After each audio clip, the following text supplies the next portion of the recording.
Baik, pemirsa kembali lagi dalam program Ngobrol Bareng masih bersama Via Junita VJ dan juga ketiga narasumber kita hari ini ada Ibu Nunung, Bu Rani dan juga Ibu Farida selaku dosen Presiden University. Tadi kita masih ngobrol sama Bu Rani kepotong jeda ya Bu Rani. Baik Bu Rani mungkin bisa melanjutkan sebenarnya situasi pariwisata di Kabupaten Bekasi ini memang selain jika dilihat potensinya luar biasa karena kita mempunyai akses transportasi dari mulai bandara yang dekat dengan Kabupaten Bekasi dan berbagai akses-akses lainnya. Seperti apa Bu situasi saat ini Bu Rani? Baik Mbak Bije, jadi saya lanjutkan kembali ya bahwa kondisi pariwisata di Kabupaten Bekasi terlebih lagi pada beberapa tahun terakhir ini pasca pandemi, saya rasa kita paling cepat untuk bangkit ya. Nah, itu mungkin disebabkan karena potensi wisata industri kita yang cukup leading di seluruh Asia Tenggara bahkan ya. Jadi ini merupakan satu modal utama kita. Nah kemarin tadi saya mengatakan bahwa selain kawasan industri kita mau apain lagi yang lainnya karena atraksi itu kan nggak cukup cuma wisata industri aja. Nah kita punya katakanlah 4 modal lainnya Mbak. Yang pertama adalah kita punya wisata alam sebetulnya ya yang masih alami ya masih alami. Kita punya bentangan pantai di 3 kecamatan tadi, Muara Gembong yang terbesar, kemudian kita punya pantai juga di Babelan, itu langsung dia berhubungan dengan sungai ya. Jadi semakin unik karena kita katakan kayak salah satu desa wisata Sungai Cincong itu unik sekali. Kita bisa langsung lihat laut dan bisa berperahu di pinggiran sungai di mana kiri kanannya itu ada pohon mangrove. Nah kemudian kita punya di Tarumajaya ya yang kita sebut sebagai jembatan cinta. Ini juga langsung ke Laut Jawa. Jadi cukup menarik. Kemudian dari sisi wisata rekayasa, kita punya teman-teman sekarang yang punya inisiatif luar biasa. Mereka membangun dengan daya upaya yang dimiliki berbagai desa wisata. Ya kita sebut saja Pesona Wanajaya yang sekarang bahkan masuk unggulan desa wisata di Indonesia. Kemudian ada kampung kita, ya ada Situ Dino, kemudian ada lagi Kaum Tilu. Nah, mungkin teman-teman yang lain masih ada di Setu dan sebagainya. Itu akan bisa saling kita nggak dalam kompetisi tapi saling melengkapi berbagai atraksi yang ada. Belum lagi wisata yang lain yang seperti wisata Tirta. Dan yang paling kita juga bisa kaitkan dengan paket wisata industri tadi adalah kita punya potensi wisata pilgrim dan historical. Kita punya beberapa tempat bersejarah di sini seperti Situ Abidin, ya di situ ada makam namanya penyebar agama Islam di sini. Ada Ambon, ya. Gedung Juang. Gedung Juang yang merupakan museum digital yang cukup menarik loh. Saya rasa kalau kita analisis berapa data wisatawan yang datang ke Gedung Juang, mungkin sudah ribuan dalam bulanannya. Ya karena kalau yang wisata industri mampir di Gedung Juang itu sekali grup aja paling minimal tuh 50 orang, bisa sampai 400 ke 500 orang. Jadi itu memang luar biasa.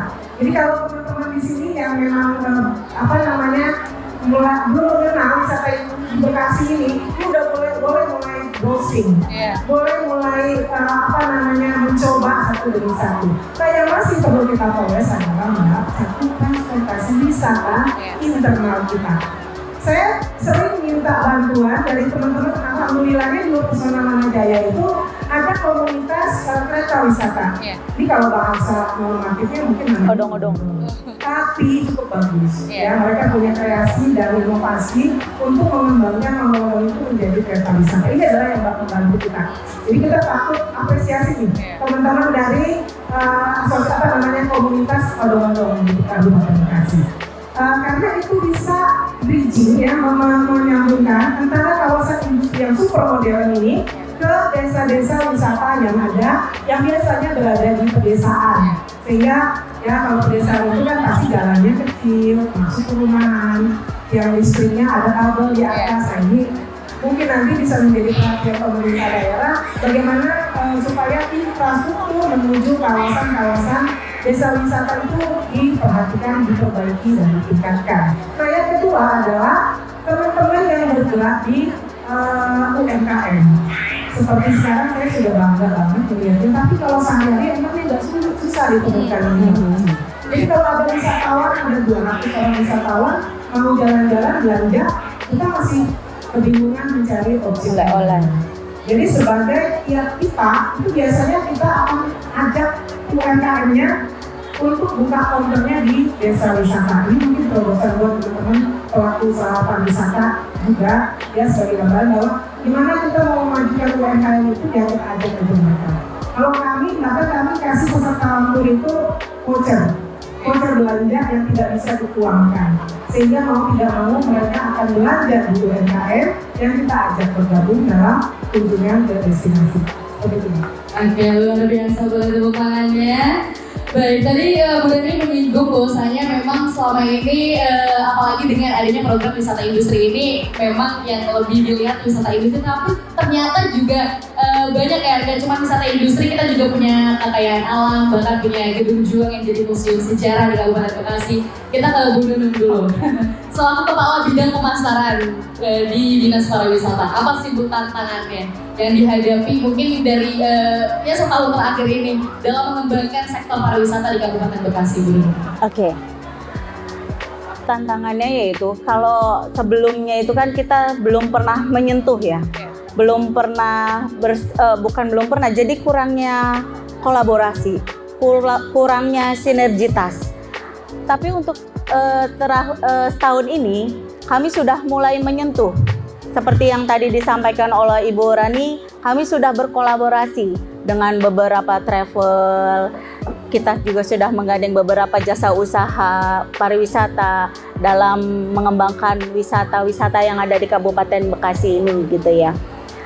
Tantangan untuk lebih mengembangkannya lagi, salah satunya yaitu tadi transportasi yang belum memadai, infrastruktur juga gitu ya. Nah, kalau untuk dari segi pemasarannya sendiri, kalau dibilang anggaran mungkin ya salah satunya ya. Kita selama ini dari Dinas Pariwisata untuk mempromosikan itu kita mulai dari medsos. Medsos kan istilahnya pemasaran yang paling murah ya. Kita ada IG, kita ada website gitu, kita ada TikTok juga gitu ya. Lalu selain itu kami juga ada kegiatan yang travel dialog. Lalu kita juga melakukan roadshow. Sebelumnya roadshow itu tidak pernah kami lakukan gitu ya. Tapi karena sekarang kita sudah mulai mengembangkan yang namanya wisata industri, hal itu kami lakukan ke beberapa daerah gitu ya, dengan menggandeng travel agent, dengan menggandeng hotel, karena beberapa hotel pun sudah mulai ikut dalam paket wisata yang ada di Kabupaten Bekasi. Lalu kita juga ada kayak semacam live talk show seperti ini ya. Kita juga mengikuti beberapa event-event juga gitu, event-event nasional gitu, mengikuti kalender event tahunan di Kementerian Pariwisata. Oke, baik, luar biasa sekali.